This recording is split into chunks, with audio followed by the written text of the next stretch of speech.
Kaixo eguerdion, 1.080 euroko gutxieneko pentsioa exigitzeko Euskal Herriko pentsiodunek beste urrats bat emango dute. Itxialdia eta baraua abiatu dute gaur bertan, Aiara Durreta. Pentsiodunek gaur abiatu dute itzialdi baraualdia, 1.080 euroko gutxieneko pentsioa berehala ezartzea exigitzeko.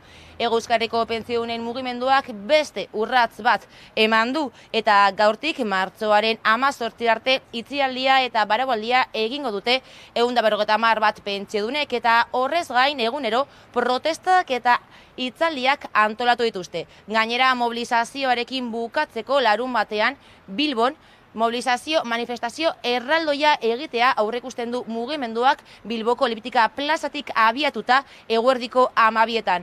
Eta horietan guztietan herritarrei parte hartzeko deia zabaldu die mugimenduak. Mobilizazioetan Eusko Jaurlaritzari eta Nafarroako gobernuari eskatuko diete gutxieneko pentsioa 1.080 euroraino osatzeko eta Madrilgo gobernuari 1.080 euroko gutxieneko pentsio ezartzeko. 1.080 euroko gutxieneko pentsioa exigitzeko Euskadiko pentsiodunek beste urrats bat emango dute. Astelehenean hasita egingo dugun itzialdi horretan, gure ardatza izango da 1.080 euro aldarrikatuko dugu, gutxienezko pentsioa 1.080 euro, baina ja behar dugu. Itzialdia eta baraua egingo dute Bilbon martxoaren 13tik 18ra 150 bat pentsiodunek.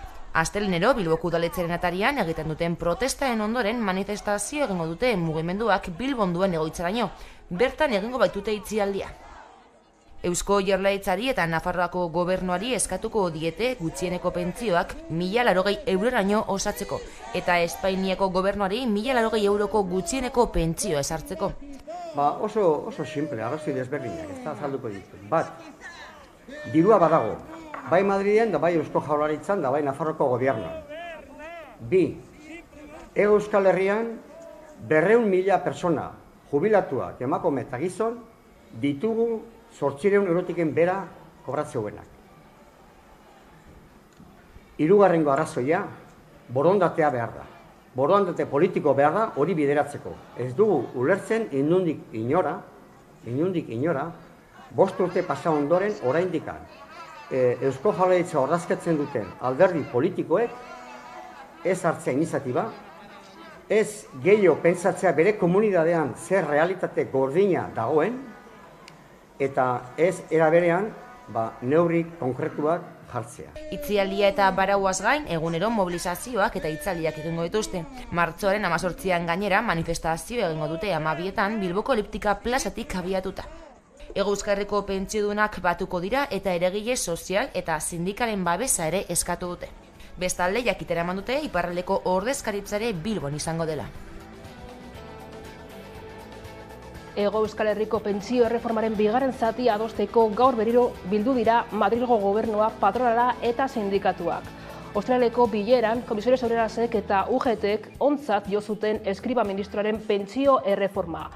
CEO aldiz erabat aurka saldu zen eta erretiratzen direnek kotizazio epea aukeratu ahal izango dute. Azken 25 urteak edo 27 urterik onenak. Aiara. Pentsio reformaren azken blokeari heltzeko gaur bildu dira berriro Madrilgo gobernua, patronala eta sindikatuak. Ostiralean ere bildu ziren eta Komisiones Obreras eta UGT sindikatuak gobernuak proposatutako neurriekin alde agertu ziren. Besteak beste, reformarekin erretiratzen direnek aukeratu ahal izatea kotizazio epea. Hau da, azken 25 urteak edo 27 urterik onenak.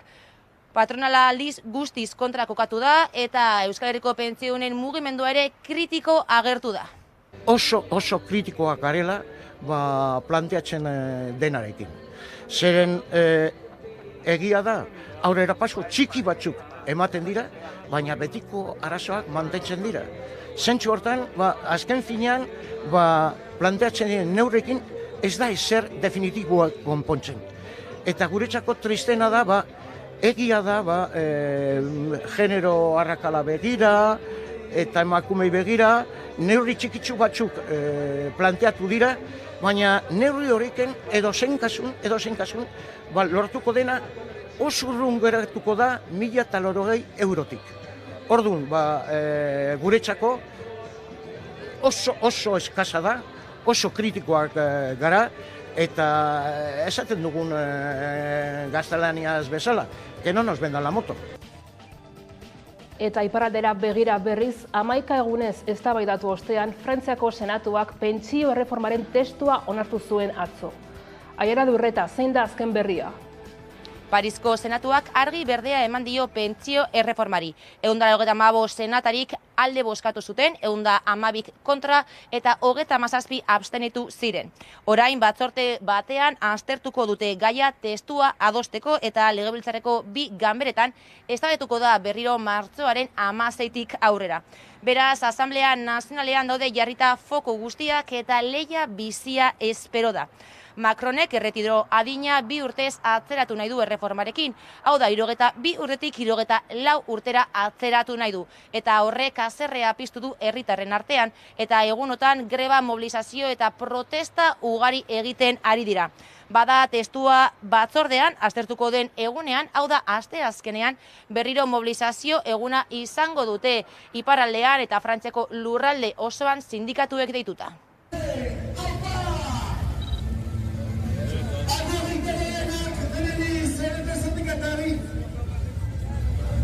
Sindikataren esker, herritarrei hobea zerbait.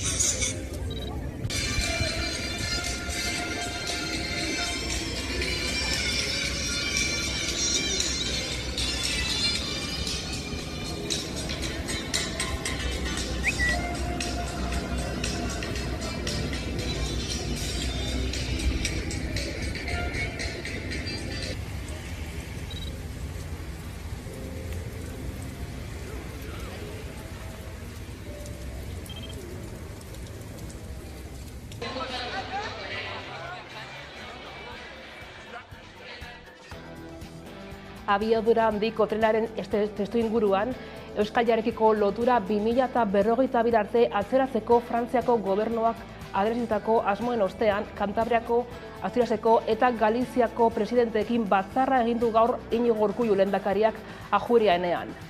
Helburua Emmanuel Macronen gobernuari presio egitea da lotura hori azkar dezan. Frantziako Macronen gobernuak iraganian adierazi zuen abiadura handiko trenaren Bordele eta Akizarteko trenbidea ez dutela 2052 baino lehen amaituko. Horrek Euskaliarekin egingo duten lotura ere zeharo atzeratzen du. Izan ere hasiera batean, Ipar Euskal Herriaren eta Hegoaldaren loturak 2030erako egon behar zuen amaituta. Frantziak atzerapen horiek administrazio arloan izandako arazoekin eta krisiak aurrekontuetan izandako ondorioekin argudiatu ditu. Bada Euskaliarekiko lotura 2052 arte atzeratzeko Frantziako gobernuak adierazitako asmoen ostean, Kantabriako, Asturiasko eta Galiziako presidenteekin batzarra egingo du Iñigo Urkullu lehendakariak Ajuria-enean. Helburua da Emmanuel Macronen gobernuari presio egita lotura hori azkar dezan. Jaurlaritzak dio onartezina dela Europar Batasunarentzat lehentasunezko proiektua izanik, Frantziak mugaz gaindiko proiektua 2052 urtera arte atzeratzeko duen asmoa. Jarraian Arantxa Tapia Eusko Jaurlaritzako ekonomiaren garapeneko sailburua. Gure herriak, gure ekonomiak eta gure gizarteak hori ezin du onartu. 2052 oso urruti dago. Europak esaten duenean hori lehentasunezkoa dela, nik uste guztion artean lehentasun hori aurrera eraman behar dugula eta bultzatu behar dugula. Ildo horretan Bruselari esku har dezala eskatu dio Jaurlaritzak. Asmo horretan bat eginda alde dituzte Espainiako gobernua eta Europako batzordea. Europar batzordeko iturriek iragarri dute datorren asteetan Frantziako agintari azalpenak eskatuko dizkietela mahai teknikoan. Izan ere uste du Frantziako gobernua ez dela egoki zuzentzen ari trenbide berrietarako iragarri duten 100.000 milioiko inbertsioa. Baina Eliseotik momentuz behintzat lanak ez dituzte amaituko 2052 arte, eta hori aurre ikusitakoa baino 12 urte beranduago litzateke.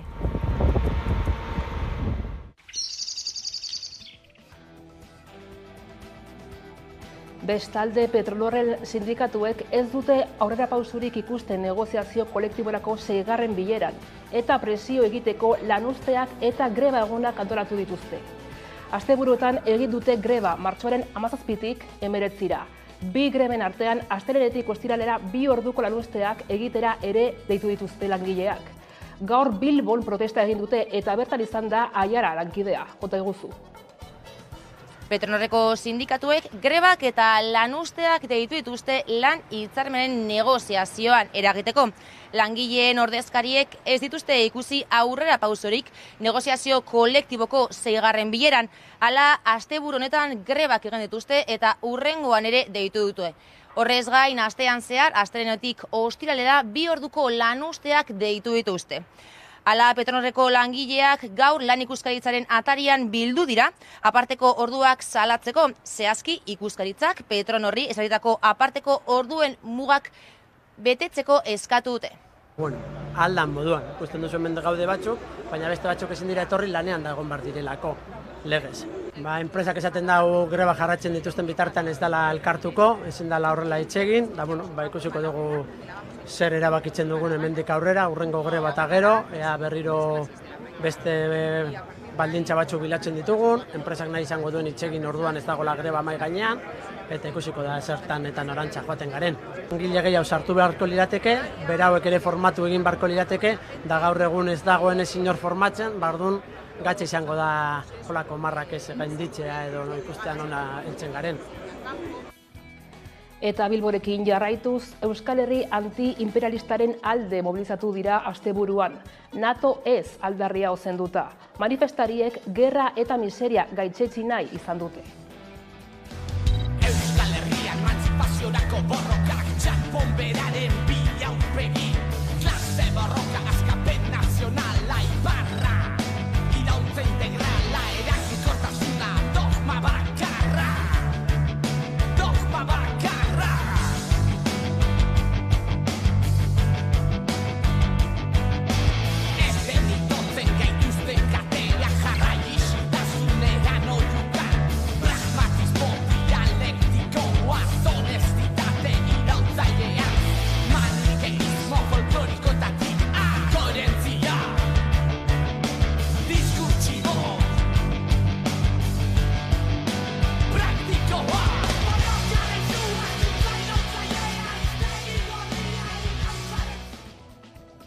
Azken orduko albistea jaso dugu, izan ere Maleken gorpua Argeliara iritsi da 12 egun ondoren. Azken asteotan Maleken familiak gogor salatu du erakundeen jarrera. Adierazi duenez, indarkeria instituzionala jasaten ari baitzuen. Hasieratik arazoak izan dituzte Maleken gorpua Argeliara bidaltzeko, eta igandean hegazkina jaioterrira iritsi zen baina gorpua ez. Azkenean familiak astelehen honetan jaso du hildakoaren gorpua. Otsailaren 28an Zabaiako espetxean 22 urteko isolamendu egoeran zegoen pertsona baten gorpua aurkitu zuten. Maleken familiak azaldu duenez, suizidio protokoloan ez zegoen sartuta eta heriotzaren kasuan pertsonatzea erabaki du.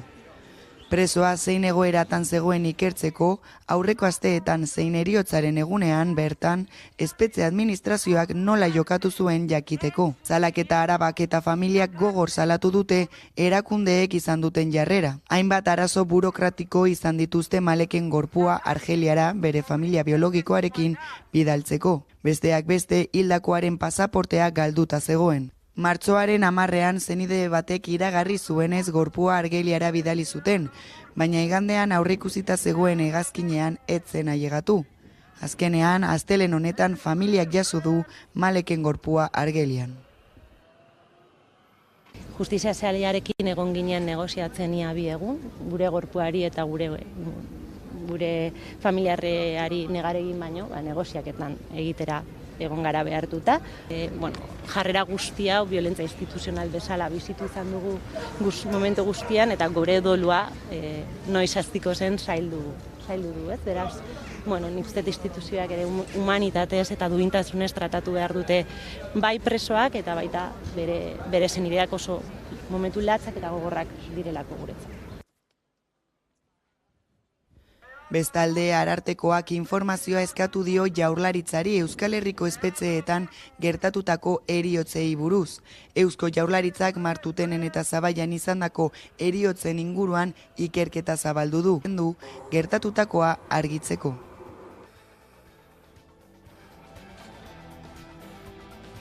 Urtebete pasada Pablo González, euskal kazetaria, Polonian atxilotu zutenetik, eta maiatzaren 24 arte egongo da espetxeratuta gutxienez.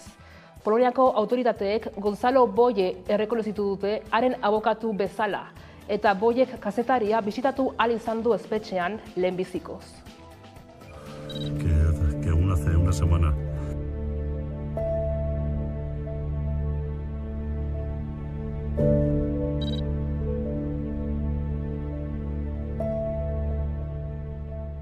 se están dándose cuenta de que alguien les engañó. Él, yo creo que ha entendido de que esto no va a ser rápido, de que esto no va a ser fácil, que ha vulnerado el secreto profesional de un periodista.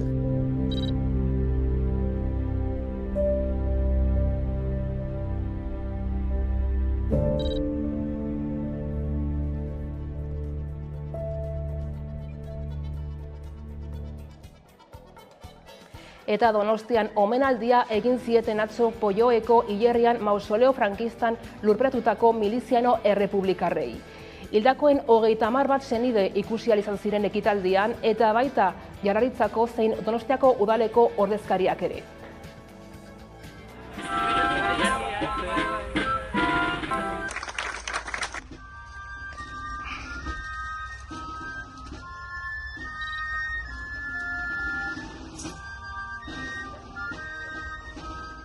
Gudari galdu, bizitzari galdu, baina batailarik garrantzitsuena irabazi zenuten. Duintasunarena, printzipio eta balio demokratikoena, askatasunaren, demokraziaren eta justizia sozialarena. Etzazue zalantzarik izan, historiaren alde onean izan zinaten.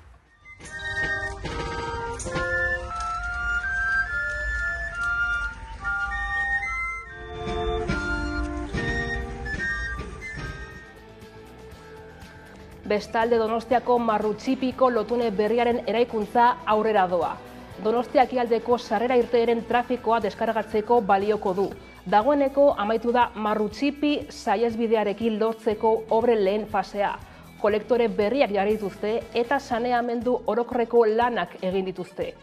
Bigarren zatiari ekingo dio orain jarduerak eta 2024ko bigarren 6 hilekorako sarbidea erabilgarri egotea espero da.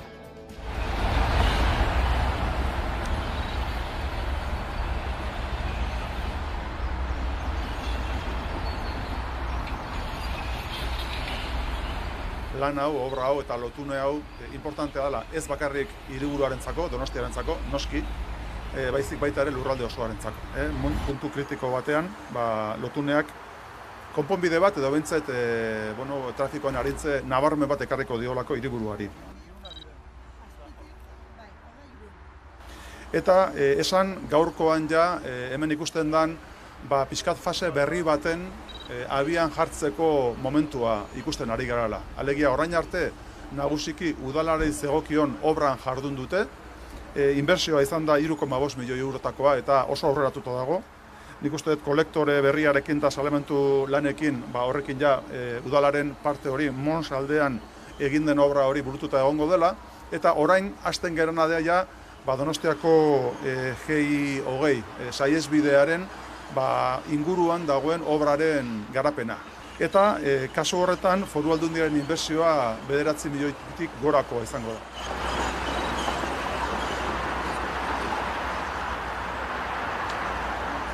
Pentsatzen dugu obra hau, martxa honean dijoan obra hau, 2024ko, datorren urteko, bigarren 6 hilabetekoan amaituta egongo dela.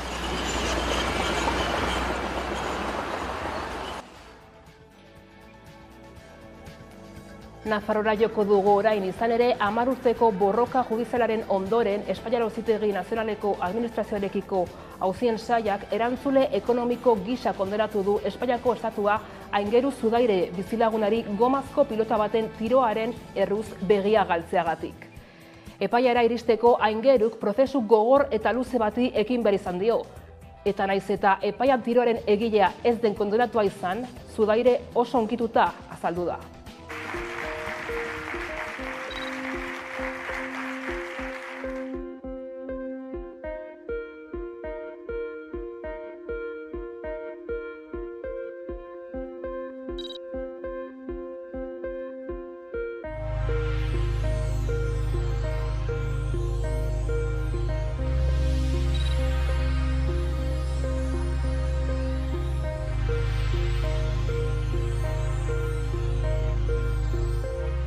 Sois muchos a los que dar las gracias. No podría pagarme todo el rato, podría pagarme más rato diciendo a todos, pero que sepáis que a cada uno de los que habéis aportado un granito.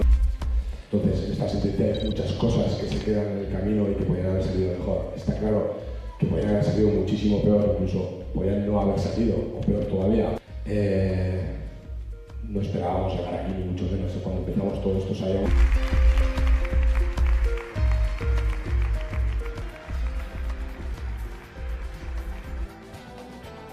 Gaiz aldatuta martxan dira dagoeneko 2023ko udalekuak programak, eta ia 4.000 plaza eskainiko ditu.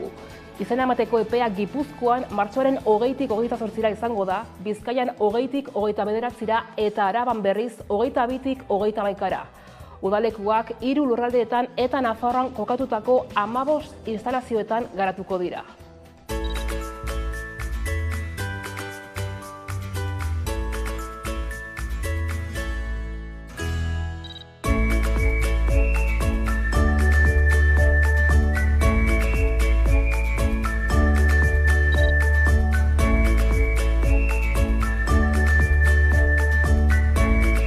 Udako kanpamentuen xede nagusia aurrei bizikeditzako gune ludiko bat eskaintzia da.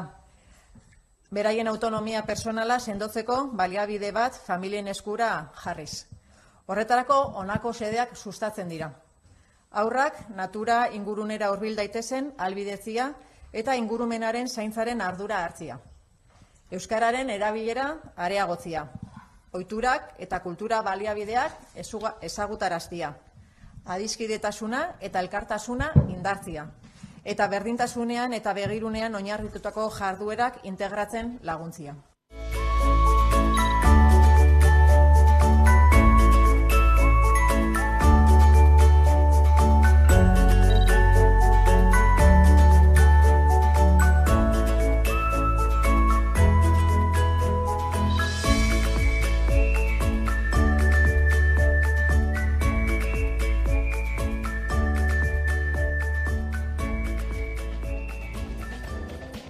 Arabara itzuliko gara orain izan ere, antzerkiez, kontzertuez eta erakusketez gain, beste hainbat aukera daude aisialdiaz disfrutatzeko. Gainera, geroz eta eskaintza gehiago zabalagoa dago euskaraz, eta horrek gazten interesa pizten du. Hori horrela, Gasteizko lankideek bideojokoetan aritzeko eta escape room bat egiteko 2 aukera eskaini dizkigute. Gazte gaming bideojokoen eta gaming kulturaren inguruko espazioa da. Gasteiz hobetuz txiki programaren barruan herritarrek hautatako proiektua hain zuzen ere. Online jolasteko, gamingaren gaineko gauza praktikoak ikasteko eta kultura horren inguruan beste gazte eta nerabeak ezagutzeko aukera dute bertan. Izan ere, elkartzeko eta bideojokoen eta elektronikaren arloko jarduerak partekatzeko gunea da. Bi helburu nagusi ditu. Alde batetik, gazteei aisialdiko alternatiba bat eskaintzea asteburutan hona etortzeko, eta beste alde batetik baita prebentzio kanpaina bezala planteatu zen, nagusiki igual bideojokoekin etxean ibiltzen diren gazteei aukera emateko baita hona etortzeko eta beste gazte batzuekin harremanak izateko eta harreman horiek eraikitzen juteko, ez? Sartzen dira eta nagusiki dutena da lehenengo asanblada moduko bat egiten dugu, gai orokorretaz hitz egiteko, nola doan espazioa, ze proposamen dazkaten hobetzeko, albisteak, informazio berria, ingo ditugun tailerrak, dinamika, jarduerak, eta hori egin ondoren, zuzenean jartze dira, banatze ditugu, 3 espaziotan, eta jolasten hasten dira, depende eguna, segun eta eguna. Egun batzutan dakagu dinamikaren bat edo tailerren bat, ordu bat egoten gara hor gutxi gora bera dinamika hori garatzen, eta beste egun batzutan zuzenean etortze dira jolastera eta ondo pasatzera. Hona etortzeko inbarko luketena izango litzateke alde batetik, udaleko web horritik inskripzio dokumentua bete eta hona ekarri, edo bestela hona etorri eta zuzenean fisikoki bete, guri entregatu eta hortik horrera ja etorri alko lirateke. Escape roomen eskaintza zabala da Gasteizen eta Araban. Umeentzako aretoak prestatu dituzte, beldurrezko gaiekin lotura dutenak sortu dituzte, baita euskaraz egin daitekeenak badaude ere. Enigma iez gelan historia guztiak euskaraz disfrutatzeko aukera izango dugu. 4 historia desberdin daukagu, lehenengoak hain deitzen da, hau azkena egin dugula da. eta espazioko ontzi bat da, futurista bat, eta asko gomendatzen dugu. Gero daukagu bizitza nuklearra, hau bunker sovietiko bati buruzkoa da. Gero honetako bigarren partea daukagu, azken ameslaria. Eta azkenengoz, exorcistaren alaba daukagu. Eta hau beldurra ez sustoak baizik da, ematen dira. Eskaintzen ditugun aukera guztiak, gazteleraz, naiz euskaraz, naiz ingelesez eskaintzen ditugu, baina ekintza gehiago eskaintzen baditugu, bai euskaraz egingo ditugu. Orain adiegon Unai Urruzun hori EH Bilduko bozeramaileari egin diogun elkarrizketari.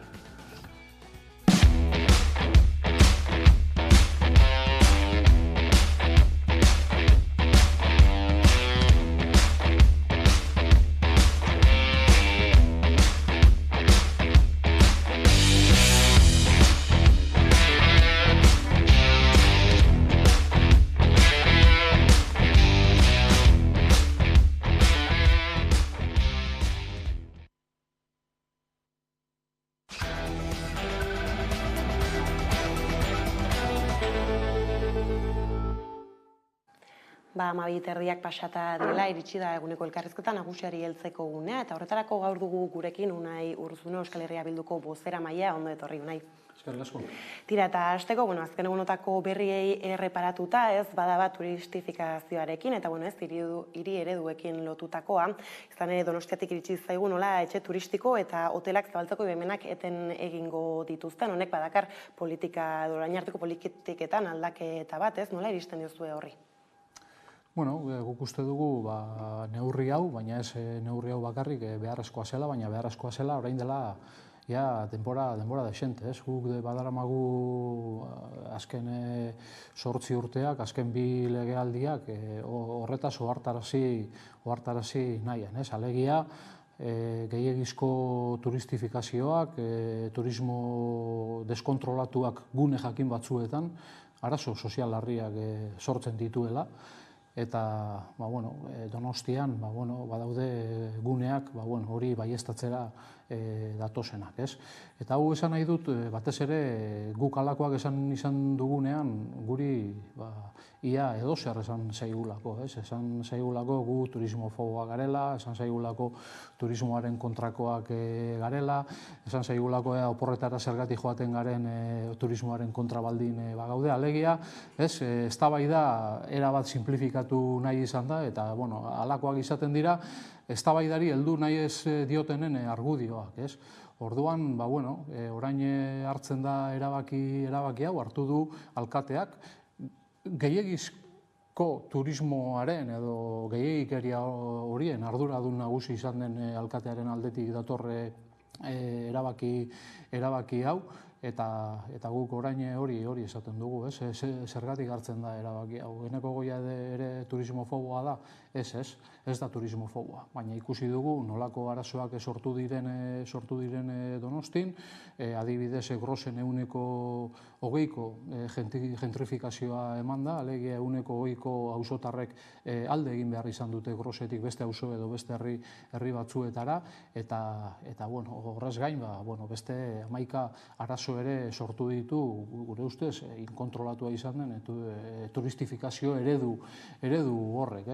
Orduan, guk ondo ikusten dugu, ez da inondik inora ere nahikoa, baina uste dugu etorri dela 2 hilabete barru hauteskundeak direlako ere. Gogoratu behar da, neurri hau, iragarpen hau etortzen dela, batez ere, inkesta bat atera eta hurrengo egunetan. Eta inkesta da Donostiako udalarena berarena. Non, eduki izan duten, hainbat astetan, kajoian gorteta, atera nahi ez izan da, baina ateratzen duten momentuan iragartzen da hau, eta enkuesta horrek dioelako, alegia, Donostiarren 2 herenek, gehiegizkotzat jo dutela eta inkontrolatua jo dutela udaletik eraman izan den turismo politika. Gainera horrekin lotuta ere, Eusko Jaurlaritzak Eudeli eskatu dio orain gutxi lantalde batera dezala, etxebizitza turistiko hauen oinarriak finkatzeko edo ez, behintzat lan horri bideratzeko eta hor zuek ezezkoa bozkatu duzu ez, erdalata?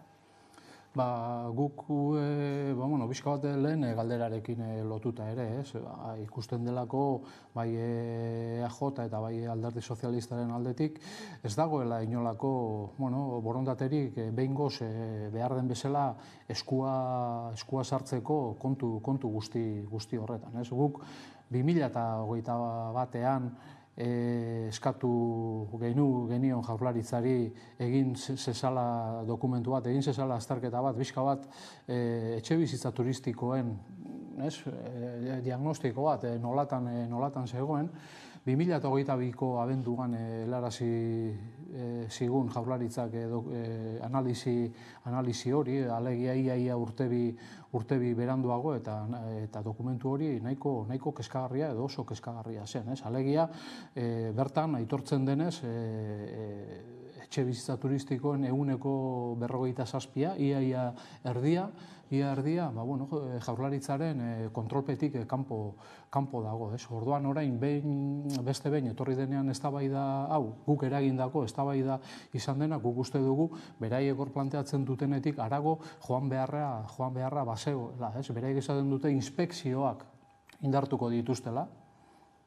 Inspekzioak indartzeko ez da araudi berririk behar, gaur egun dagoenarekin lasai asko egin daiteke, baina guk bai eskatzen genuena zen batez ere esku hartu behar zela plataforma digitaletan egiten den ofertaren gainean. Plataforma digitaletan anuntziatzen diren hainbat eta hainbat etxebizitza horiengan jarri behar zela arreta eta horien rastreo, oso behaketa oso bat egin behar zela ikusteko bakoitzaren nondik norakoak eta bakoitzaren egoera zein zen. Eta Jaurlaritzak hori ez du nahi, eta esan bezala. Lotzen dut ere bizka bat lehen galderarekin. Hemen egon da nolabaiteko barra libre bat, eta barra libre hori kontrolatzeko momentua iritsi denean, ez dirudi EAJ horretan dagoenik. Orduan guk uste dugu edo esesko eman genion, Jaurlaritzak egiten zuen edo PNVk eta PSek egiten zuten proposamen horri esesko eman genion, beraiek planteatzen dutena egiteko ez dagoelako gaur egun egin daitekela, baina bagaudela egoera batean, askoz eta haratago joan behar den. Nik datu bat gogoratu nahi dut, eta Donostia aipatu dugunez. 162 hotel eta pentsio daude Donostian, baina daude 1352 etxe bizitza turistiko.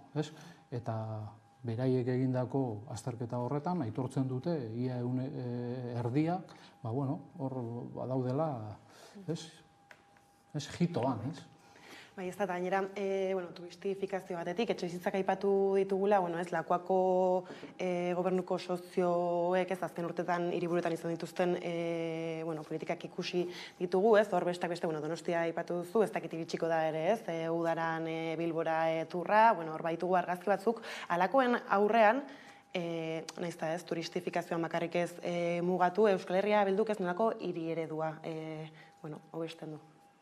Guk badakigu momentu honetan hiriak eta hirigunak, batez ere, ez soilik, baina batez ere, badaudela nolabait,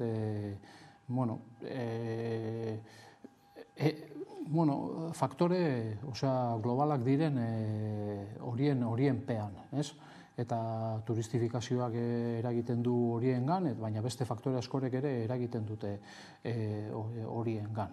Orduan, badago guretzat, esan dezakegu, bizigarriagoa, jasangarriagoa, eta halako hitzak guztiok jarri ditzazkegu, gure hiri ereduak defendatzerakoan, baina guk uste dugu, nik ona etorri aurretik gaur Juan Carrizagirre, gure Donostiako hautagaia entzuteko aukera izan dute ETB-n, eta berak esaten zuena zen, berarentzat larriena izan dela Donostia salmentan jarri den produktu bat, izatera bultzatu dutela. Eta horrek nolabait eragiten duela izaera galtzea, nortasuna galtzea, herritarren ohiturak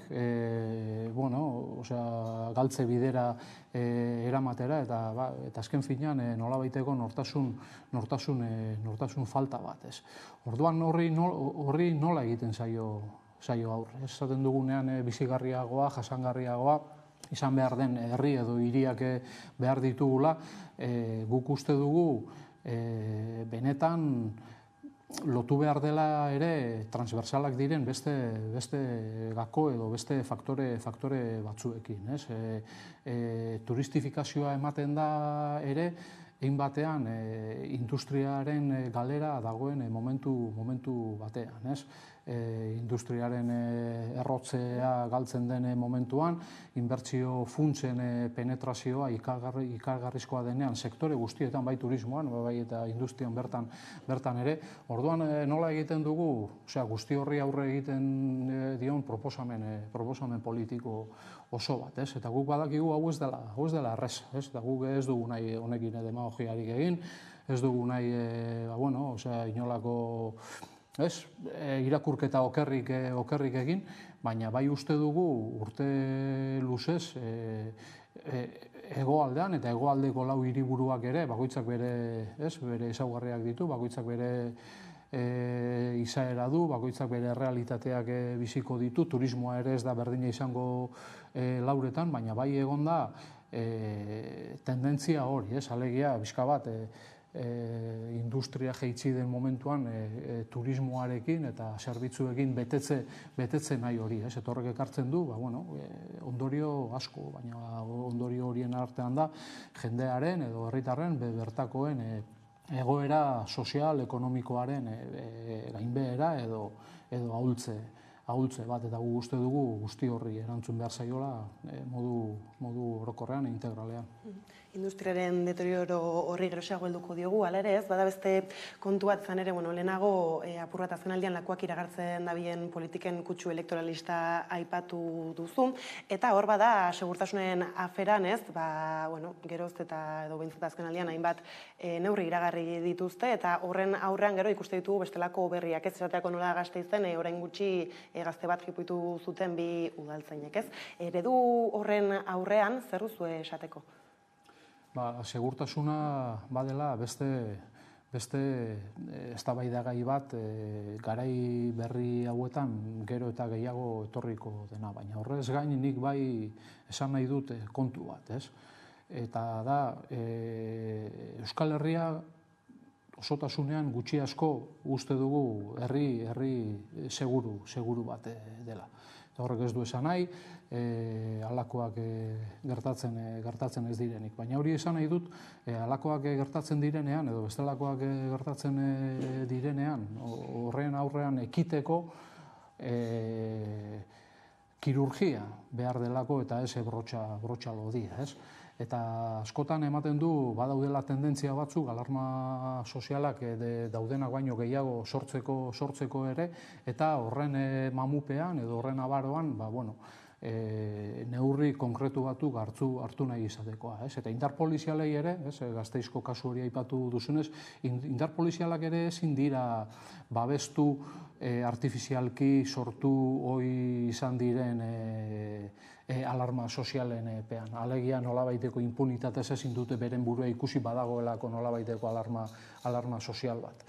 Honek behar du neurri asko, eta guk hala esaten dugu, honekin ere ez dugu demagogiarik egingo, neurri polizialak behar direnean, guk neurri polizialak edo judizialak hartzeko hori onartzen dugu, baina segurtasuna hitz egiten dugunean, eta eskerrak uste dugu segurtasunaren kontzeptua berat eztabaida mahai gainean jarri behar dituela, horri aurre egiteko neurriak eta horri aurre egiteko eredua beste bada, eta guk uste dugu hasi behar dela prebentziotik ere. Eta hemen prebentzio gutxi dago, eta gero, zerbait gertatzen denean, badago joera bat hori nolabait biderkatzeko, baina berriro dio, guk ez dugu erabat baztertzen, neurri polizialak edo judizialak. Horiek badaude eta behar direnean aplikatu behar dira, lekuz leku eta kasuz kasu aztertu behar den kontu bat izango da aurrerantzean ere, baina berriro diot, guk uste dugu badagoela prebentzioan oraindik ere asko egiterik.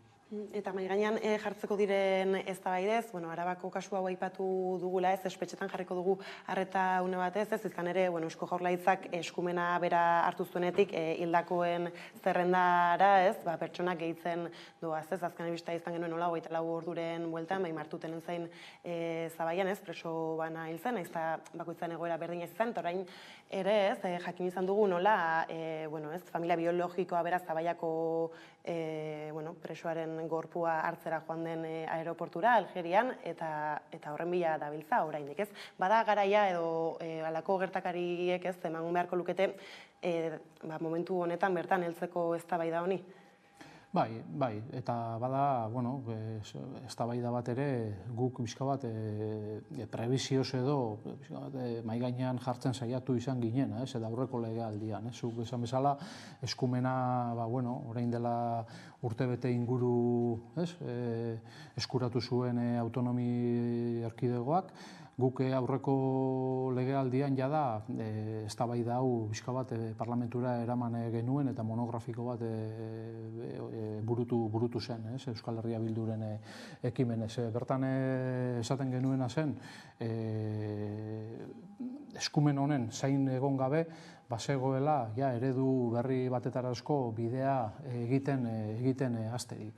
Guk 100 neurri planteatu genituen hor, eta baziren batez ere neurriak nazioarteko tratatuak eta beste herrialde batzuetako espetxe ereduak aztertuta atera genituenak. Adibidez, batez ere Norvegia eta Quebeceko espetxe ereduak jarri genituen mai gainean. Beraz, bada garaia eztabaida hau emateko, bada garaia neurriak mai gainean jartzeko, eta bada garaia eredu berri batetarantz joateko. Hala ere, hemen ere esan beharra dago legedia penitentziarioa oraindik orain estatuaren esku dagoela, guk gestio eskumena lortu arren, eta bada esaterik ere, esan bezala, orain dela urtebete jaso genuela eskumen hau, eta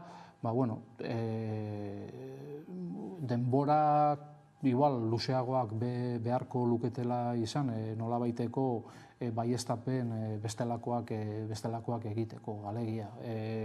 Oraindik denbora gutxi pasada, uste dugu denbora eman behar zaiola kontu honi, baina horren gainetik behar da borondate oso bat, giza eskubideetan oinarritutako espetxe politika batetara joateko. Eta hori esaten dut, batez ere, Gasteizko Legebiltzarrak ere, horren inguruan zerbait adostu baldin izan badu, delako espetxe politika egon behar dela ere giza eskubideekin zuzenki lotuta. Orduan, hori gauzatu egin behar da, eta hori implementatzen hasi beharra dago. Baina, eta gero aipatu dituzun bi kasu horiei begira, esan bezala, tragedia bat dira, gehiegizkoa da 2023 urtean halakoa gertatzen jarraitzea, eta gero aztertzekoa da ere, Jaurlaritzak bi kasu hauen kudeaketan izan zitzazkeen jokaerei buruz, halakoa gertatzen direnean gardentasuna bermatu behar da, informazioa bermatu egin behar da, eta dirudienez, horretan ere, zer hobetzerik egongo.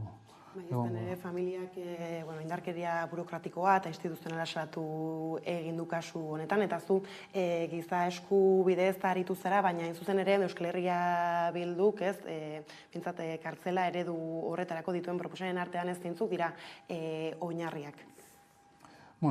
Esan bezala, guk neurri proposatu genituen bere garaian, eta horiek gaur eguneko hemengo espetxe ereduarekin alderatuz, egongo dira hainbat neurri guretzat garrantzizkoak direnak, ez? Baina bizka bat orokorrean esateko uste dugu badaudela bizpahiru elementu hor erdigunean kokatu behar direnak, eta da espetxeak, espetxea berez da punitiboa, baina beste izaera bat izan behar du, zigorra horre egote utzarekin ja bete egiten da, orduan horrek beste norabide batetan lan egiteko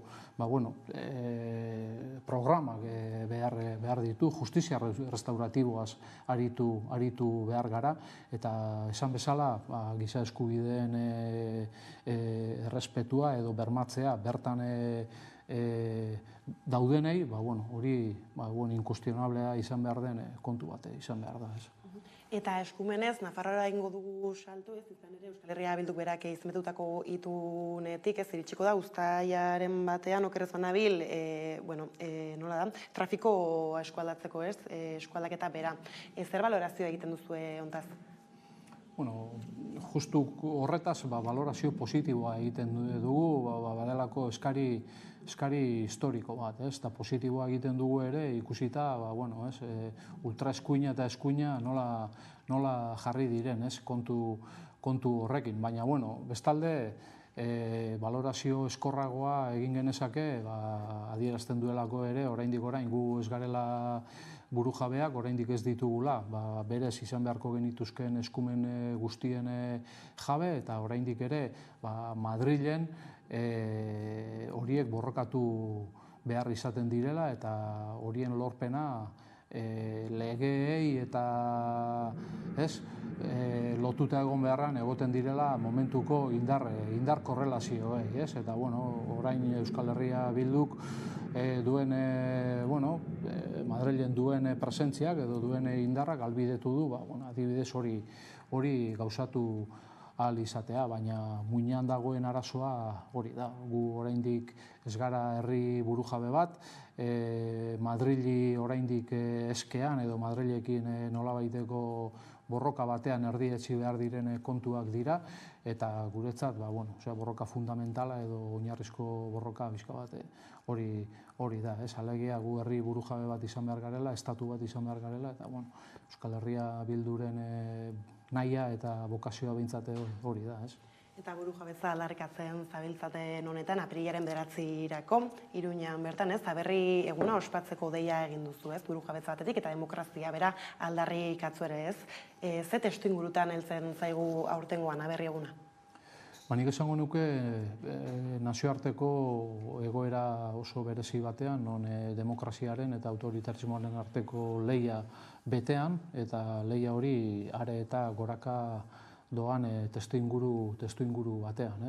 Eta guk testuinguru horretan kokatzen dugu ere bizka bat gure aldarrikapen nagusia izango den hori, eta da demokrazia eta soberania, demokrazia eta burujabetza. Nazioarteko testuinguruak eta estatu espainolekoak ere urte luze hauetan bezala zerbait erdigunean jartzen baldin badute, hori delako, burujabetzaren beharra. Bizi ditugu garai bereziak, erronka potoloak etorriko zaizkigune garaiak, eta horietan erabaki beharra dago, eta guk erabakitzen ez baldin badugu, beste nonbait erabakiko dute gure ordez, eta uste dugu demostratua dagoela norbera dela fidagarriena norberari eragiten dizkieten gaien inguruan erabakitzeko. Orduan, bizka bat horiek izango dira testu inguru horretan, bizka bat aldarrikapenak ere horiek izango dira, demokrazia eta soberania Euskal Herriarentzat. Eta demokrazia esaterako lehen burujabetzaz aritu gara baina demokrazia aldarriaren erdigunean jartzea zergaitik? Bizka bat horregatik, hemen badagoelako auzi politiko bat urte luzez mendeetan, iazko aberri egunean adibidez Amaiur, oroitu genuen, Amaiurreko 5. urte hurrenaren harira. Badagoelako konpondu ez den auzi politiko bat, eta uste dugulako badaudela 2023 honetan, 21. mendean, gatazkak edo auzi politikoak konpontzeko bide batzuk. Guk esaten dugu, Euskal Herriak noizbait bozkatuko du bere etorkizunaren inguruan. Orduan hori egiteko bi modu daude. Egiten da modu adostuan eta egiten dugu modu akordatuan eta nolabaiteko joku garbiaren terminoetan edo egiten dugu orain dela urte batzuk Katalunian egin zuten bezala. Baina guk demokrazia lehenetsi nahi dugu eta hori da bizka bat Estatu Espainolari eta Frantsesari egiten diogun deia ere, egin dezagun modu adostuan eta ikusi dezagun herri honek zer dioen bere etorkizunaren inguruan. Mobilizazioa aurkeztu zenuten ere esaten zenuten nola ez diren garai errasak, estaturik gabeko herri batentzat eta bide horretan ere kokatu genezake batean estatusaren eztabaida bera horri heltzeko, ahalegina egin duzu orain gutxi ere, baina ez du harrera onik izan.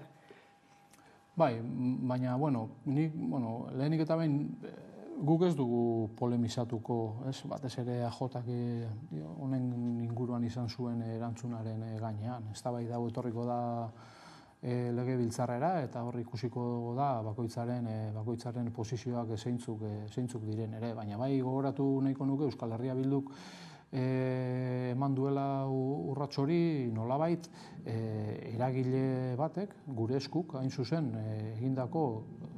legebiltzarrari egindako interpelazio baten ostean. Orain dela denbora bat, gure eskuko ordezkariak egon ziren legebiltzarrean eta bertan egindako eskariak oso zehatzak izan ziren. Eta beraiek esaten zuten, beraien kabuz edo beraien ustez, basela garaia berriro ere 2017-2018an bezala, estatusaren inguruko edo gaineko eztabaida berrartzeko. Hainbat konturengatik. Eta Euskal Herria Bilduk egin duena da, nolabait interpelazio hori jaso, eta lehen urrats bat emango dugu, bizka bat ikusteko aukerarik badagoen eztabaida hori zabaltzeko. Eta zentzu horretan egiten zaigu bizka bat ulertezina EAJko kide batek izandako erantzuna ere. Egin alko zaio aurre horri alako erantzunei edo jarrera aldaketarik espero da? Ikusiko dugu. Esan bezala, burujabetzarena eta estatus politikoarena mahai gainean dagoen intentsitate gehiagoz edo gutxiagoz, baina beti mahai gainean dagoen gai bada eta herri honetan beti ateratzen den eztabaida bada. Orduan ekin beharko zaio horri. Noiz, non, nola, guzti horretaz hitz egiteko prest gaude, baina uste dugu badela garaia horri heltzeko. Aurreko legealdian egin genuen ibilbide bat, nolabaiteko eten bat izan zuena, gure ustez ez da inondik inora ere alperrik egindako lan bat, bertan erdietsi zen akordioa gure ustez edukiari dagokionez behintzat oso landua da eta agertoki asko, eskenatoki asko ireki ditzazke eta gure borondatea da horri segida ematea. Eta, baina nazio auziaz bere horretan ere hitz egin zuen aurreko batean Oteik Nueva Ekonomia Foroan, eta horretaz aparte Euskal Enpresa eredu bat proposatu zuen, edo horren proposamena zehazteko aztaretela ere iragarri zuen, lehenago aritu gara nola hirietan industriaren apaltze bat ematen ari den horrekin lotuta ere batean zein da proposamen hori? Proposamena ez dute aurreratuko, izan ere martxoaren 28an aurkeztuko dugulako Euskaldunan, eta xehetasunak bertan emango ditugu, baina bai aurreratuko nuke edo bizka bat nondik etorri daitekeen. Eta badaude nire ustez momentu honetan bi irakurketa nagusi gailentzen direnak gaur eguneko industriaz eta enpresaz eta egoera sozioekonomikoaz aritzen ari garenean. Eta bada bizka bat Confebaskek eta Sedarriak kolektiboak argitaratu zuena eta horrek nolabait esaten duena da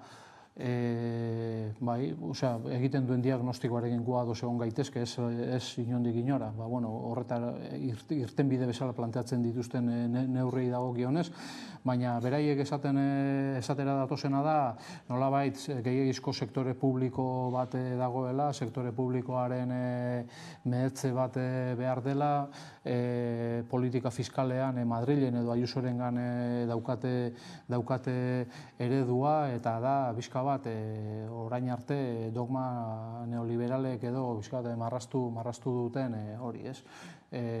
Proposamen bat. Gero badago EAJ-arena izan daitekeen beste ikusmolde bat, eta da gehiago esaten zuena, merkatua bera bakarrik regulatzen dela, ez dagoela zertan hor eragin, da bere garaian Soltxagak eta esaten zuten politika industrialik onena egiten ez dena da, nolabait bera bakarrik hori egingo delakoan. Eta guk bi horien artean alderatuz planteatzen dugu beste hirugarren bat, pixka bat filosofikoki, eta esatera datorrena sektore publikoa hemen izan behar dela nolabait ekintzailea, izan behar dela emprendedorea. Esan hori da, sistema kapitalistak edo modelu kapitalistak sektore publikoa nahi duela soilik, gauzak txarto doazenean, horri bizka bat adabakiak edo partxeak jartzeko, eta horri bizka bat flotadore bat botatzeko. Guk uste dugu sektore publikoak baduela beste jokabide bat izaterik. Eta izan behar da, esan bezala, emprendedore, izan behar da, ekintzailea, izan behar du helburuak argi, jakin nora joan nahi den, eta horren arabera eragin behar du sektore publikoak. Egon behar da, benetako apostu bat adibidez, inbertsioan eta ikerketan eta garapenean, horre ikusten ari gara nola posizioak galtzen ari garen, ez bakarrik Europarekiko, sino estatu espainolean barruan ere, baina horretarako behar da plan bat, behar da lidergo oso bat, eta guk uste dugu azken urte desentetan hori joan garela galtzen, eta horrek ezer ekarri du, hasieran esan dudana, ez?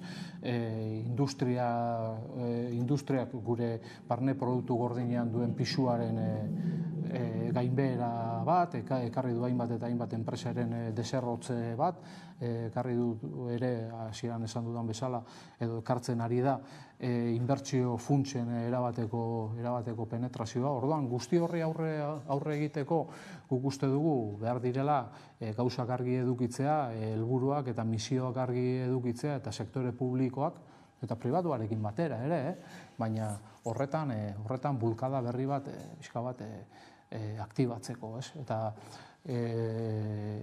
horrekin batera, gaur eguneko egoera honetara ekarri gaituzten neurri neoliberalei nolabait ere aurre egingo dioten, beste enpresa eredu batetara ere uste dugu joan behar dela, baina hori esan bezala Euskal Herria Bilduk martxoaren 28an aurkeztuko duen plan horretan xehetasun gehiago jasoko dugu. Osondo, xehetasun horien esperoan, orain ja laster hauteskundeak baditugu gainean, eman dizkiazu lehenxago, hor bide horretan, lantzen zabiltzaten proiektuaren hainbat gako, beraz, tira bat sorte hone ibilbide honetan, barro kanpainan honetan, hemen utzi behar dugu elkarrizketa, eskerrik asko nahi gaur gurean izatearren. Eskerrik asko zuei. Eta horrela iritsi gara albistegiaren bukaerara, besterik ez gure aldetik, horiek izan dira gaur eguerdiak gurean gaur utzi dituenak. Gogoratu guztiak eta gehiago nahi duzen aldiro, 11.eus atarian daudela eskuragarri. Gero arte.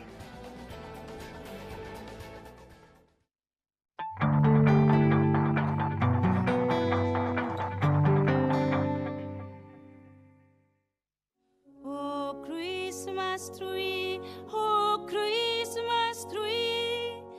7 urteko neska bat da. Baldarra.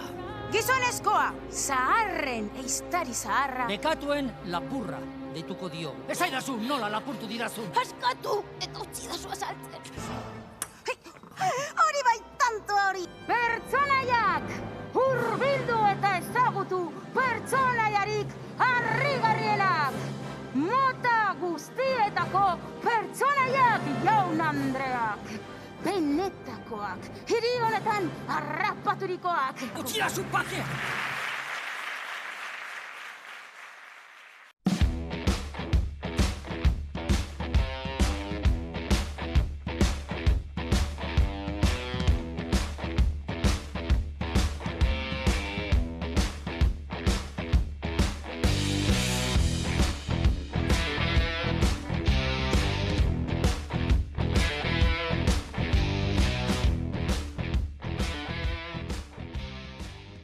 Iriki, itiri mingini, izini. Osoa Infinity daukazunean antzeman egiten da. Zatoz Euskaltelera eta eskuratu zuntzamas Wi-Fi 6rekin telebista eta gigakopuru mugagabe duten 2 muikor linea 59 euroren truke. Azken prezioa. Kontratatu 17 berrogeian dendetan edo euskaltel.eusen.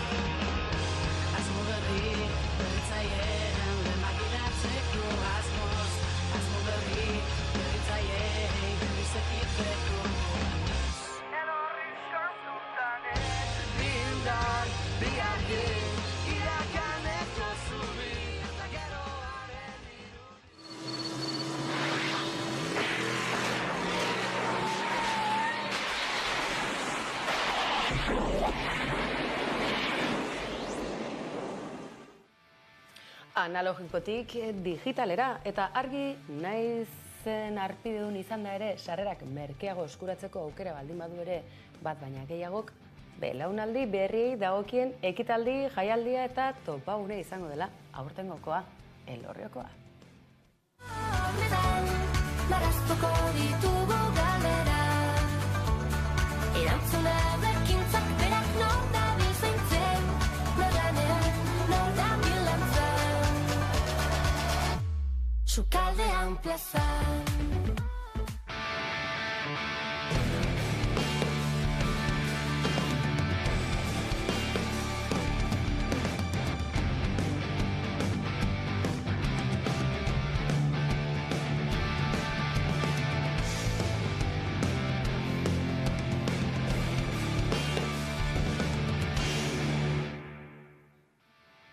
Eta etorkizunera bidaia ez, baina zein garrantzitsua den pentsio duina izatea esperoan. Bakaso batzuk bertan direlako, baina argi, pentsioen auzi hau guztion auzia dela. Ipar Euskal Herrian, zein ezkerreko, zein eskubitar argitzeko zail, senatuak entzungor egin delako kaleko aldarrikapen eskakizun eta pentsio sistemaren babesaren aldeko eskakizunei.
Eta Hego Euskal Herrian, oraindik ere, atzetik, 1.080 euroko pentsio bat zer moduzko iruditzen zaizue. Oinarrizkoa, duina, lehenengo urratsa sikiera, hori lortze aldera, aldarrikapen horrekin, baraua eta itxialdia Hego Euskal Herriko pentsiodunek abiatu duten aipatu dizugu lehen, argi, hau ez da eta adinekon kontua soilik.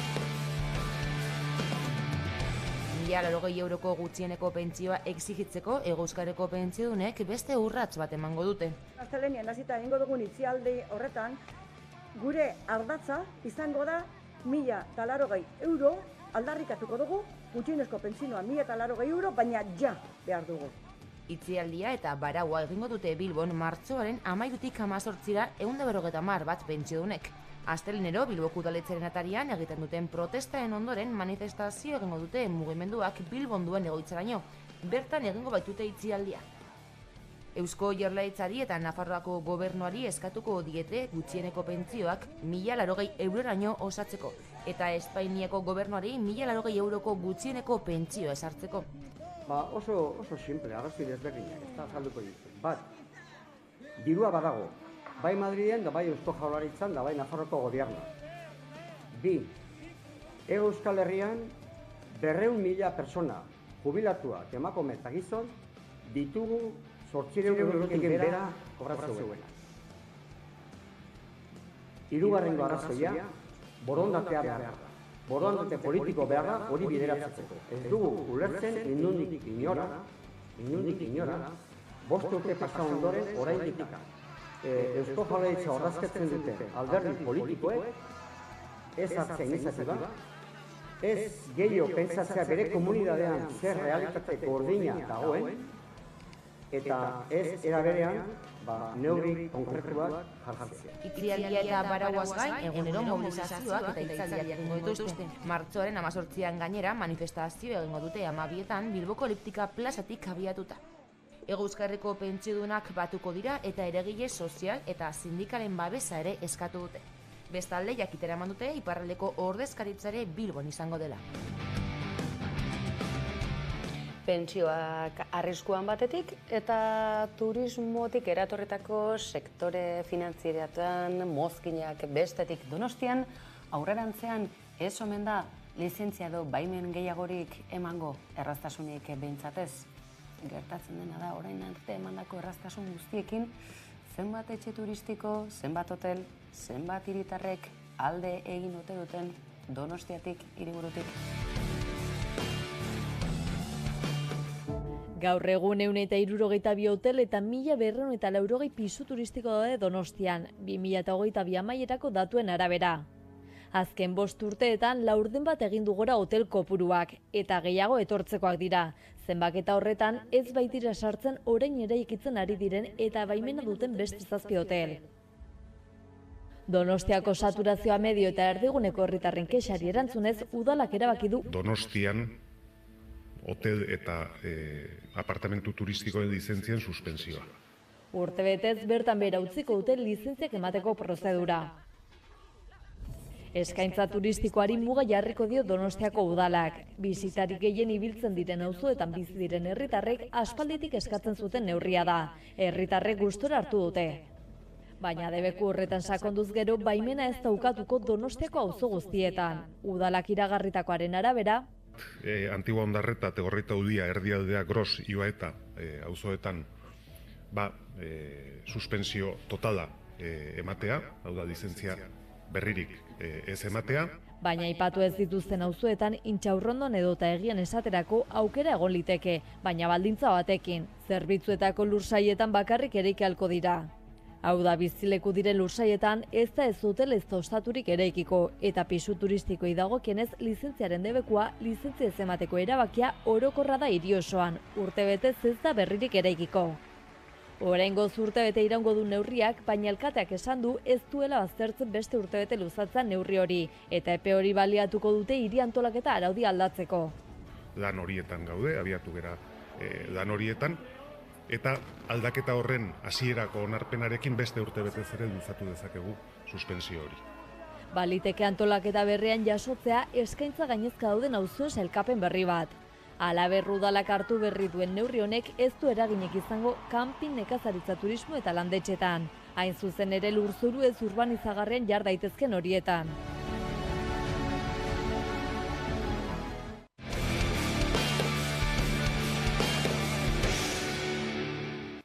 Gastronomia, turismoa, gauzak beste erabateko estiloan egin daitezkela, hori frogatutzat eman dute bat baina gehiagok, baina izue, emakumeak ez ote gara oraindik ere atzean baita sukaldaritza, goin mailako sukaldaritzaren sektorean ere, bigarren lerro horretatik Bidea zabaltzen ari den horietako bat, Uxue Landa sukaldaria. Goazen Kortezubira, Ardibeltza jatetxera, Jenny López lankideren eskutik.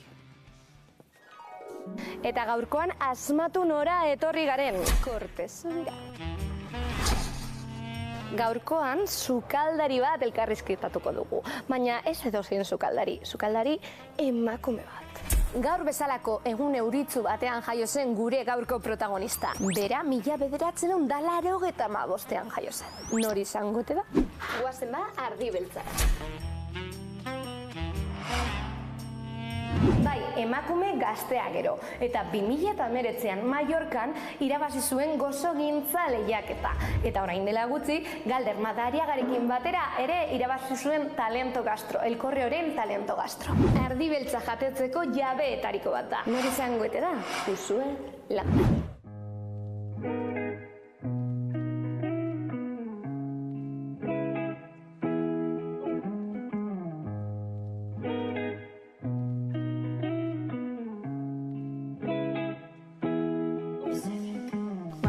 Oso berandu erabaki neban sukaldaritza ikestie, de hecho, azken dengo momentura arte, ez neban erabaki sukaldaritza ditxie, beste idea batzuk ekin eban zen buruen bebai, baina nik uste do, eragin handiz eukita bela nigan, txien ikusi hotela asko, bai amumak, bai amak, bai aitzek bebai, ez? Beti irakatsi daztie, ze garrantzitsu edan batez be, zer jaten dugun jakitxie, eta sukaldaritzak zer transmiti duten daben bebai, asko irakatsi daztie. Ordu nik uste dut hortik bebai, asko eragin handiz eukin aldabela. Nik dekotez bi osagai, kasi esangoneko platerdonetan dekotezenak. Dala batetik soja eta bestetik arrautza gorringue. Ezako horre bize dire, eta ganean hastau eskero ja, marabila.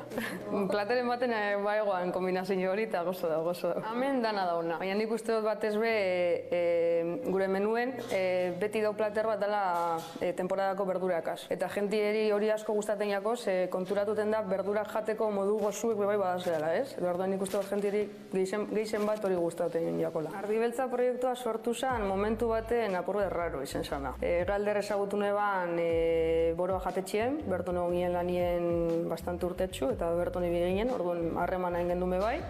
Eta jake harremana egin gendun eta ikusten gendun lanean bebai ondo konpondu zingila, hortxe ezagutu ginen. Eta Ardibeltza sortu zen justo konfinamentue amaitxu eta denpora gitxira. Egiz esan izen zen bastante ala lokura, ze ondinoko egon ziren neurri pilo bat, ez genek izen zepaseko zen, ez ezebez, eta bai egize da, justo sortu zanean, egon ginen biok lanean nahiko inestable. Hori, dana neurrizek, orduen niri deitxuten doztien, ez dakit, igual hilebete bat lanerako, gero bestela ez, gero etxien, ez dakit zertalako baten galder deitxu dozten, proposatu dozten Ardibeltza itxie, eta horre, animo ginen, da mentxe gauz. Galderregaz, kasi dana dire barriek, kasi ez dakit, anekdota asko gongo dire, fijo. Baina bezeroakaz, bai egon zan behin, galderre konta dozten hau, ze karo, bera zerbitzutan egoten denez da eskatzen, bera konta dozten. Egon zan mai bat, eta mutil bat, guk hemen eukin gendun plater bat, sala jozak, txarrizenak, ramenagaz. Eta egon zan gizon bat, negarrez hasi zen mutil bat, eta galderre pregunta gotzen, ze pasetan jatzu ez da gizer. Eta esan zonez, ezken iraitxe marinela zan, eta juten zan Japonera, eta ekarten bazan produktuek eta holan, eta hojan dotenien burura etorri jazte momentu hori, eta ez da gizer duen, emozionau izan. Nik uste dut hori dela anekdota polit bat. Handitxu, ez dakit, jatetxie tamaino bereko itxigonekonik, ontxe momentu 15 pertsonatzako bakarrik emoten dugu jaten, eta horrek emoten dozku guri bebai askatasun handize bezero bakoitzan ganien egoteko. Orduen nik uste dut bezero kopuru iguala izango dela, baina bai egize da instalakzioak bai handitu biko zirela hobeto monalizeteko eta errezado monizeteko dena. Nolako konpenetrazioa uste zudeko zuela zuk eta galderrek? Ona, nik uste dut ona. Batetik 10-era? Ez dakit. 9 bat, 10-rekoa ez dalako existi duten. Osa, no. Noizko Michelin izartzo bat? Michelinek handik amen. Ondino horretarako esperantzerik badeko zuen, noiz edo?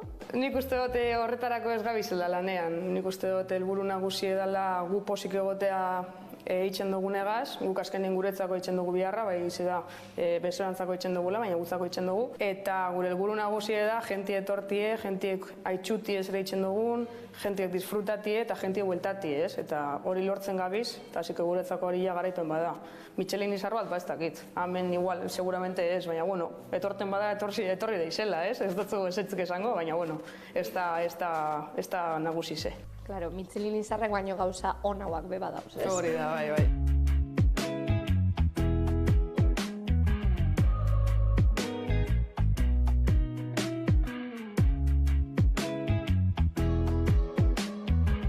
Zergatik uste duzu sukaldari ezagunenak mutilak direla eta etxetan sukaldatzaren fama emakumeak dekiela? Nik uste dut hori dela gizartean arazo bat dauelako. Eta arazoa da kriston matxismo dauela. Hori nik uste dut gertatzen da sukaldaritzan eta beste dozein sektoretan, kurot esan. Nik adibidez, sukaldari neska pilo bat ezagutzen dutez, pilo bat, baina kargu altuetan oso gitxi, oso gitxi. Eta ganera suerte dukin dut, kargu handietan dauzen emakumeek akaz indotela lan bebai, eta horre bebai sufridu zen da behau. Tristie da, hori beti zen dalako andrana, ez? Amumak itxeban txie, ez dakiz ganera hori bebai matxismo esan. Gizona lanera eta handrie jagoten jentie eta sukaldatzen eta ez dakiz er. Baina ja modan imi izanien sukaldaritza eta boterea emoten banien eta diru emoten banien, paseu zan gizoneskuen alorrera, tristie da, baina holan da. Eta zuk segaitzik uste duzu hain emakume gitzi dauzela sukaldetako zuzendaritzapean. Matxismoa gaitzik, esan dozkuzu, baina uste zu beste zeo zer begon leikela? Jo, ez da, nik eixenetan biharra indot gizonen artian. Beti egin izan dut, eta naiz eta ez ukin erasolan fuerterik edo beti izen zara politxe, umie ez, edo ez dakit, zeramik asko izango bazien moduen. Osea, ez dut zueizten eze behitzen, ez? Basuratat jaibez, eta hori bai, nik uste dugu izena matxismoa dela, eta hori, eta holan gauzela danok ezitute. Ez dakit beste arazorik egon alko, nik uste dut dana doala alor beretik. Karo, orduen noiz izan dozu diskriminaziorik sektore honetan emakume izetiarra? Holan fuerterik ez, hori beti hartu izena itxuelako ondo, baina bai, holan txikikerizek beti dauz, nik uste. Zure karrera profesional honetan eraginik izan deu zu emakume izetie, adibidez ikasketa alorrien edo kontratazio bat teitzeko orduen edo donadalakoa? Nik uste dut alor horretan suerte eukin dutela, ez dutela eukin ino solako kontrarik edo nik behintzat ez dut igarri. Egize da bai, ostalaritza beti izen dela oso sakrifikaue, danontzako, orduen ez dakit, nik uste dut danon baldintzak izen dira antzekoak, baina ez dakit nireak izen diren txikiagoak edo handiagoak emakume izetegarren edo. Zu kompetizioetan egon zara, partaidetzan emakume eta gizonezkoen kopurue berdintzu izeten noi da? Ez, ni egon nintzenean kompetizioan, ez, keba, gehizonezkoek gizonezkoak ziren. Ganera hor, gu junginenien bat asan nire kasuen pasteleroa, Victor, eta nintzen bigarren pasteleroa laguntzaia, ez? Orduen, dauz como bi kargu, ez? Hor protagonista esan Victor eta nintzen bere laguntzailea edo beragazi joana. Eta kasu gehienetan horretan gizonezkoa esan nagusi edo, eta gero laguntzaileak bai egoten ziren neska batzuk, baina gitxi bai. Esan dozu emakume asko ezagutzen dozu zela sukaldarizik direnak. Zuk uste dozu sortie bidala zuzendaritzapen kargu batera heltzeko edo emakumeek lan gogorra hain bidabela horrelako kargu batera heltzeko? Nik uste dut izen bat zarela oso buru gogorra, ezin dozula amore moninoz bez, ze bestela ez dozu zer lortuko. Eta seguramente nik uste dut igual emakumeek badeko guz oztopo handizauak edo gehiago. Ez bakarrik kanpotik zelan ikusten dan, emakume bat edo gizonezko bat, hori holan dalako. Bestela nik uste lanagaz, formazioagaz eta batez hori buru gorkeriagaz eta gogoakaz heldu alzarela. Baskarizea, farize, nokitzen dago zuretzien? Ni bakarri bizinaz, hasik ineken bikoten. Eta bakarrik ezin genuen bizitzen? Ez, nik ez. Nokitzen ban? Txien amak edo... Eta gabonetako baskarizek edo familia baskarizek nokitzen bazen? Nik uste dut hor, amuma egoanean amumak, eta gero rola nire osaba batek hartuan oso sukaldari hona dela bebai. Hemen danok etxen dugu zozer, ez? Zu baino nago? Ez dakit.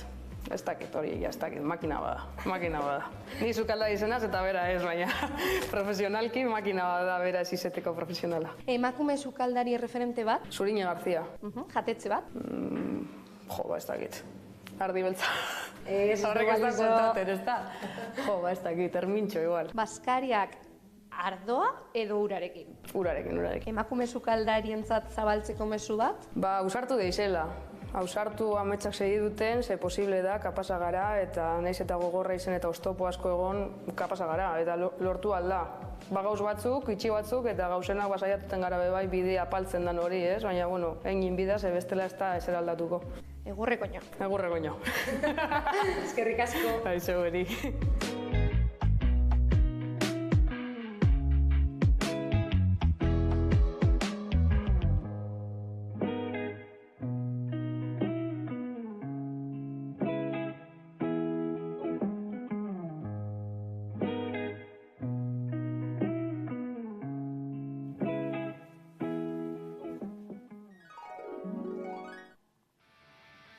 Uxue Landa eta Lander Madariagak osatzen duten ekipoa da Ardi Beltzarena, izan ere, ez da urrunekoa goi mailako sukaldaritza derrigorrez goi mailako kontu korronteak dauzkan jendearentzako prest izatea, eta hau ez da kasua, gonbitea beraz, euskal sukaldariek egindako apostu honi aukera bat emateko noski baietz, eta guk ere aukera eman diogu geure jokoan parte hartzeko, eta emaitza oso ona izan dela aurreratu dizuek egu. Eta orain, ardi beltza jatetzean gaudela, aprobetsatuz, ardi beltza jatetzeko 2 jabeekin izango gara joko txikitzu bat egiten. Ze joko? Euren arteko konpenetrazioa aztertzen duen joko txikitzu bat. Ikusi? Ia, lehengo hitze, ardau bat, 2 eta 3. Txakoline. Bueno, ez da ezer pasaten. Venga, bigarren hitz bat, pintxo bat, 2 eta 3. Patata tortilla. Hirugarrena, osagai bat, 2 eta 3. Sarrautza. Laugarrena, sukaldari bat, 2 eta 3. Hilario Arbelaiz. Hori da trampa. Arrain bat, 2 eta 3. Roda baioa. Ez duzue, konpenetrazio askorik, Ondo konpenetrazioa. Aragi bat, 2 eta 3. Txuleta. Bai. Garagardo mota bat, 2 eta 3. Tostada. Plater bat, 2 eta 3. Arratza patata. Ez da erreza. Venga, hau errezagoa da. Postre bat, 2 eta 3. Txokolatea. Bale, abesti bat tabernan jartzeko. Argite garbi. 2 eta 3. Pakitala del barrio. Bale, eta azkenengoa, hau mesedez, benetan galdera potoloena da, eta zuek jakin dizuen hau asmatzen badozuen, ja, 100% konpenetrazioa izango dozuela. Ardi bat. Ardi bat. Ardi kolore bat. Bat. 2 eta 3. Baltza. Osat no.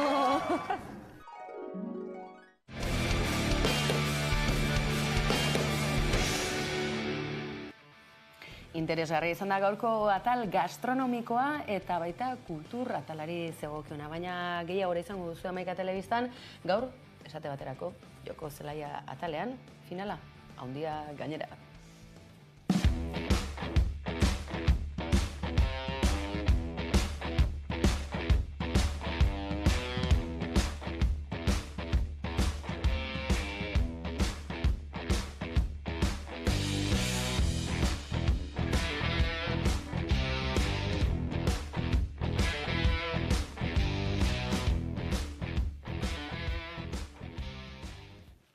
Hori da zuzenekoan gaur gauean hemen geurean izango duzuena, baina izue badakizue aplikazioa badugula, nahieran ikusteko aukera telebistan bertan, eta hori bera, aitzakia bezala baliatuta, klik batean saioan baduzue beste proposamen interesgarri bat Uholdeak proiektua deritzona, ikusi, ea zer deritzo zuen.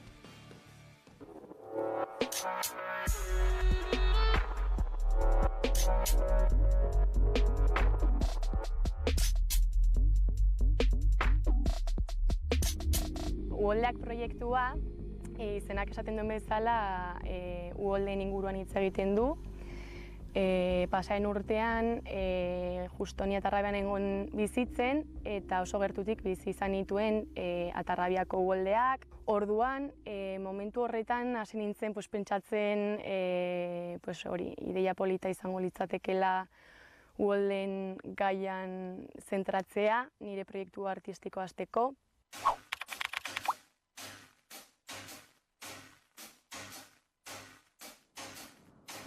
Nire onpatzena benetan, momentu hori non arazo bat daukazun eta konpondu behar duzun.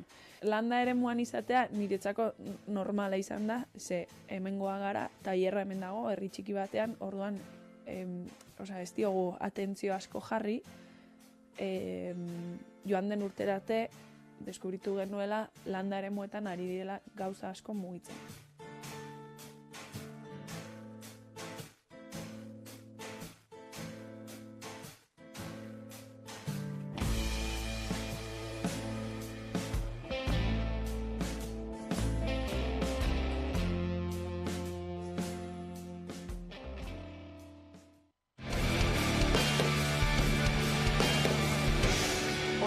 Larunbe dantzari nafarraren egitasmoa da hori, eta badakizu esan dizugu nahieran badukazuela eskuragarri, klik batean atalean, 11 telebistan bagoaz, gaur zuzeneko interesgarri batekin donostiarrak dira, eta Merina Gris ezagutzen ez duzu nontzako, hauxe gaurko geure gonbidapena, geure saiatzen garelako, saiatzen naiz, zuzenekoa, Merina Gris, gu bagoaz badakizue hemen izango gaituzuela, egunero, zuekin, baita YouTubeen, aplikazioan, sare sozialetan, badakizue, jarraitu eta hemen izango gara, kolpez, kolpe, gabon pasa.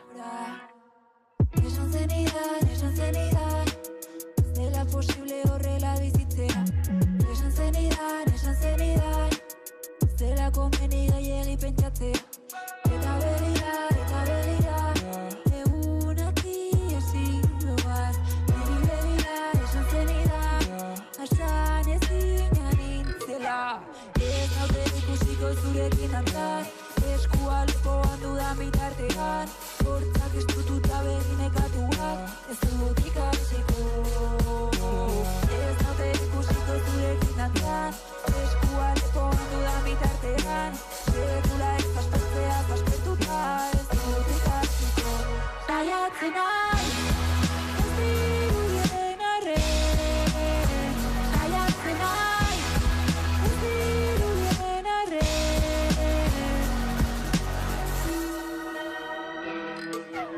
Arazoan nintzen, arazoan neukan, baina ez dut aukeratzen, zer sentituko dudan. Esan zenidan, dela posible horrela bizitzea. Esan zenidan, beldurra zelan ere beldurra hundiena. Eta begira, egunati eziduaz. Niri begira, esan zenidan, horrela maite nauzula. Ez naute ikusiko zurekin dantzan, eskua lepoan dudan bitartean, hortzak estututa beginekatuak, ez dut ikasiko. Ez naute ikusiko zurekin dantzan, eskua lepoan dudan bitartean, sekula ez paspertzea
Agur!